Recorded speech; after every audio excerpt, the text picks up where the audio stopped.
The president was honored by the 9-0 decision that allows him to use an important tool to protect our nation's homeland. His #1 responsibility as Commander-in-Chief is to keep the American people safe, and that's exactly what this executive order does. I want to bring in Sean Spicer there from the White House a bit earlier today. I want to bring in the map which shows the 6 countries affected. It includes Libya, Sudan, Yemen, Somalia, and Syria. Remember, Iraq had been on that list originally last winter, but then it was removed when they went forward with version 2.0. I want to bring in the panel: Jonah Goldberg, Senior Editor, National Review; A.B. Stoddard, Associate Editor, Real Clear Politics; and Molly Hemingway, Senior Editor, The Federalist, fresh in from the American West. Good evening to all 3 of you. A White House victory here. Jonah, start. Yeah, no, I think that's absolutely right. This was politically a win and a vindication for Donald Trump and for the travel ban. But, you know, it was also a win for the plain letter of the law. Part of the reason why this was such a clear win for the White House is that the White House was just on the right side of a constitutional and legal argument. The president has plenipotentiary power to run immigration in the name of national security going back to the 1950s. It's not necessarily a constitutional power, although it is. It's a statute. And the Ninth Circuit Court opinion, I think the Fourth Circuit Court opinion, were just really bad and clearly very political decisions. And it would have been a huge mess if the Supreme Court had not clarified that the president, in fact, does have these powers.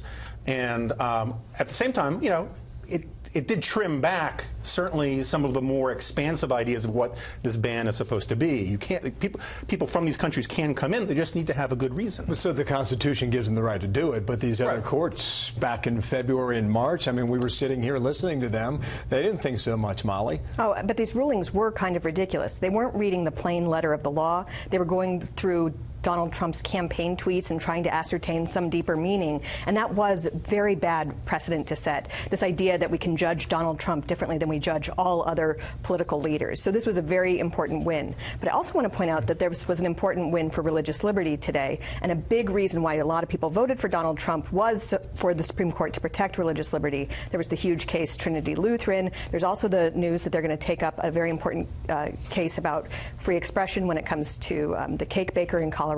So just in general, this was a good day for Donald Trump. Let me read the statement, A.B., and you can react to it on screen for our viewers. Today's unanimous Supreme Court decision is a clear victory for our national security. This from the president earlier today. As president, I cannot allow people into our country who want to do us harm. My #1 responsibility as Commander-in-Chief is to keep the American people safe. Today's ruling allows me to use an important tool for protecting our nation's homeland. I'm also particularly gratified that the Supreme Court's decision was 9-0. A.B. Well, I think it was definitely a victory for the president. It doesn't really tell us what will happen when they consider this in full in the fall, but it looks good. Most importantly, it was policy victory, and it was a validation of policy. It was not just a win in a special district, a special election in a district where Republicans, you know, were favored, or a good justice that you put on the Supreme Court, or a good day when someone messes up their testimony. It wasn't a political victory; it was a policy victory. And I think he really needs one, and I think it's going to give him a very good boost. The next thing that's really important is the way that the way that this was launched was really kind of a botched disaster.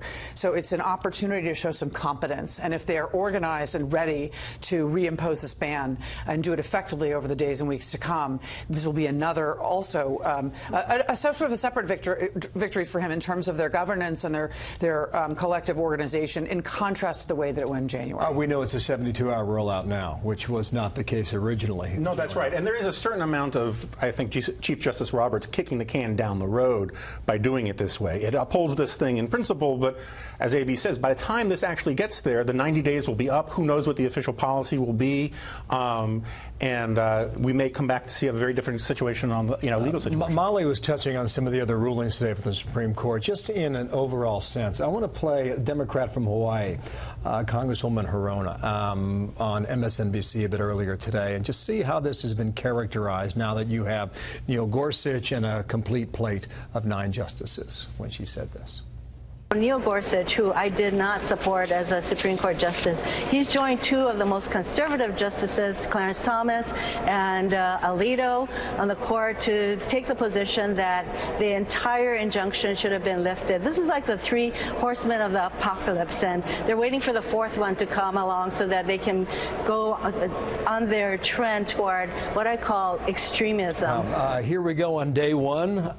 That's some loaded answers. Three horsemen, the apocalypse, and what I call extremism. Is this the way this is going to go, Molly? Yeah, well, that certainly does sound like some extreme rhetoric in response to these decisions that we saw today, which in fact showed quite a few justices really focusing on constitutional jurisprudence. It was a great and exciting day for Gorsuch watchers. People knew from his record that he was a strong constitutionalist, but just to be able to see him in action was key. One of the things that I thought was really interesting is that he wanted the court to actually protect Second Amendment freedoms, or to hear a Second Amendment case that they decided not to, which was very unfortunate for people who care about Second Amendment issues. So you have free expression issues in the First Amendment, Second Amendment issues, and then you also have his position on this travel ban, all very comforting to people who are hoping for a good justice for a long time to come. Do we get the sense the court changed today, A.B.? Well, I think, again, I mean, I don't think we can read into, the numbers are good for Trump, but I don't think we can read into what this is going to mean going forward. I mean, I think that it's, you know, there might be some surprises. Kennedy's not retiring. Everyone is hoping that would happen. But I think it's going through a transition. Quickly on the senator's rhetoric, if I may, the Democrats are doing the best that they can to repel every voter they've lost and every swing and independent voter. Hillary Clinton in the last couple of days called the Republicans the death party, and they're actually trying to sort of mirror Trump. If he can talk that way, two wrongs are going to make a wrong. I'm absolutely blown away by what she said. Well, Jonah? You know, I think that's right, and I guess we'll have an opportunity to get back to the Democrats in the next panel. But I think that you can.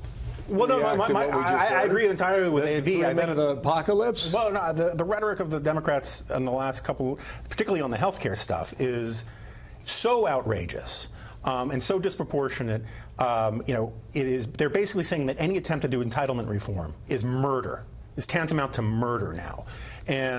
But I just wanted to say on their question about the Supreme Court, you know, I was reading Gorsuch's, you know, decision today on the religious liberty case and in terms of the Trinity Church. And one of the things he demonstrated is that he might be as entertaining and as good a writer as Scalia. And people forget that Scalia's role in the court wasn't just as a conservative vote. It was also as this great expositor of conservative ideas. He sort of provided sort of intellectual light shows that captured the people's attention and that framed the debate.